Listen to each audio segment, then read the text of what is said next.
அந்த சத்யா ஸ்டுடியோ அவர் யாருக்கா அவங்களுக்கு ஜானகி அம்மா கொடுத்தாரா? இல்ல அவங்க சொந்தக்கார வளர்ப்பு பிள்ளைக்கு அப்புக்கு கொடுத்தாரா? யாருக்கு கொடுத்தார்?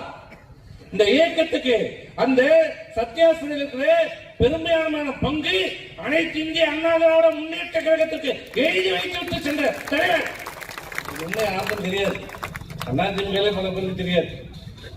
ஆனா அவங்க கருணாநிதி ஸ்டாலினை போட்டு நிகழ்ச்சி நடத்துறாங்க. அந்த சத்யா ஸ்டுடியோ சொத்து யாருக்கு தெரியுமா?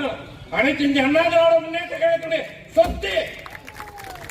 புரட்சி தலைவர் எழுதி வச்சிருக்கிற உயிர் வரும். ஒன்னொன்னா முடிச்சுன்னு அதுக்கு வரும், அதுக்கு வரும்.